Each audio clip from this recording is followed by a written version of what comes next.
Diploma o diskarte? Nandito na naman tayo sa usapin ng tagumpay, usapin patungkol sa anong mas lamang, ang diploma ba o ang diskarte? Ngayon pa lang, sasabihin ko na, depende. Bakit? Sa mga nagsasabing mas mahalaga ang diskarte kaysa sa diploma, isang malaking kahibangan ang diktahan ng mga piling influencer. Nagkataon lang na sa diskarte mo ikay nagtagumpay, pero hindi lahat dahil dyan. Sa akin na mismo manggagaling. Magtapos ka sa pag-aaral at kapag may diploma ka na, saka na natin pag-uusapan ang diskarte na iyan. Diploma? Diskarte?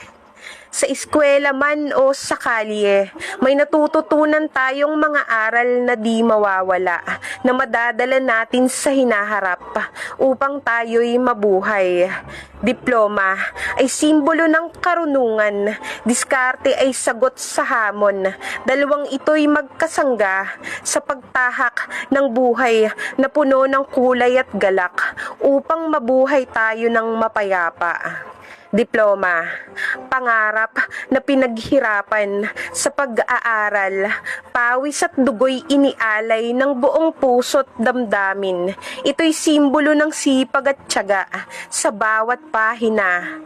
Kwento ng tagumpay ay nakaukit na. Diskarte, ang praktikal na kaalaman sa bawat problema, nagbibigay ng kagyat na solusyon. Hindi lamang libro ang pinagkukunan, kundi ang tunay na buhay, ang pinakamahusay na edukasyon. Diskarte ba'y kayang tapatan ng sinasabi mong diploma? Kung ang diplomang sinasandalan mo'y sa diskarte din naman, umaasa. Oo, at ang diploma'y nagbibigay ng tsansa sa ating kabataan. Ngunit kung wala ring diskarte, di mo rin naman magagamit iyan. Maraming kabataan ang may diplomang naabot, ngunit walang matinong trabaho. Kung wala kang eksperyensa, di ka magiging pasado. Samantalang maraming kabataan na sa diskarte lang kumapit, ngunit naabot nila ang nais nilang makamit. Kulang. Hindi na iniisip ang kahalagahan ng diploma dahil ang kanilang dahilan ay sa diskarte'y buhay na sila. Nagkataon lang naman ang pag-usad kung kaya't umangat ka. Paano kung ang diskarte mo'y di umayon sa gusto ng tadhana? Iyan ang sabi ng iba. Oo, sabihin pa nating lamang ang madiskarte. Ngunit anong laban ito sa may diploma na magaling dumiskarte?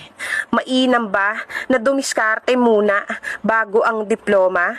O baka mas mainam na diploma muna bago dumiskarte dahil mas lalawak pa ang iyong kaalaman sa pagdiskarte. Ngayon, naway nasagot namin ang inyong mga tanong, ang inyong mga gustong malaman. Diploma at diskarte, parehas na mahalaga. Kasi sa eskwela pa lamang natututo na tayo ng diskarte. Ang diploma at diskarte, kapag pinagsama mo ang dalawa, hindi lang isa ang uunlad, kundi ang iyong sariling pagkatao. Mabuhay ka. Maraming salamat.